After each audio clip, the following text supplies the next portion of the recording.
Okay, so we have to simplify 3x squared minus 5x plus 2 and 2x cubed minus 7. Now, parentheses back to back with nothing in between them means multiplication. Okay? So parentheses that are back to back, nothing in between them, that means multiplication. Now,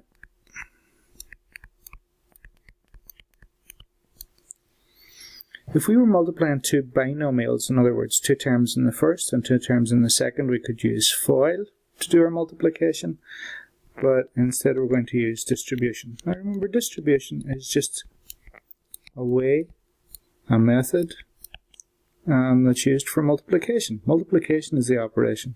Distribution is just the way we distribute our work, the way we spread out our work. So we have 3x squared minus 5x plus 2 times 2x cubed minus 7. And the way I like to do this for anyone that has any kind of hesitation with it is to take the first parentheses and break it up. So 3x squared, and as you're breaking it up, make sure you include all the signs. So this is going to be negative 5x, and then plus 2. Okay, so that's the first parentheses, and I've broken it all up. And then what I'll do is, beside each of these individual terms, I'm going to write the entire second parentheses.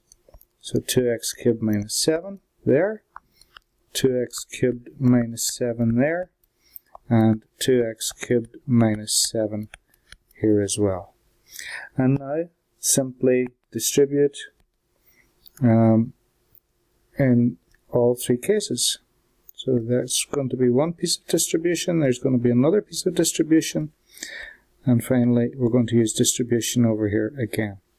So once we've done that, we're going to get 3x squared by 2x cubed. Now multiply all the time. 3 by 2 is 6, and it's going to be, when we multiply x squared by x cubed, remember, multiplying x is we add the powers, so it's going to be x to the power of 5. 3x squared by minus 7 is going to be minus 21x squared. Minus 5x by 2x cubed is going to be minus 10x to the power of 4. Minus 5x by minus 7, minus times a minus is a plus, and 5x by 7 is 35x. And then plus 2 by 2x cubed is plus 4x cubed. And plus 2 by minus 7 is going to be minus 14. Now, you can look to see if you have any like terms. There's an x to the power of 5. We don't have any more x to the power of 5. X squared. We don't have another x squared. X to the power of 4. We don't have any of those. That's an x cubed, and a minus 14. So we don't have any like terms here, which is unusual. Often you would find some like terms in among this mix, and if you did, you'd have to simplify that using the rules of addition. But we could easily leave this here in this way, and this would be correct. If we wanted to write it in a more standard form, then we would write it in terms of decreasing powers of x. So start with the highest power of x, which is 6x to the power of 5, and then go to the next one, which is minus 10x to the power of 4. The next one is plus 4x cubed. The next one is minus 21x squared. And you have plus 35x. And you have minus 14. And what we've done there is each term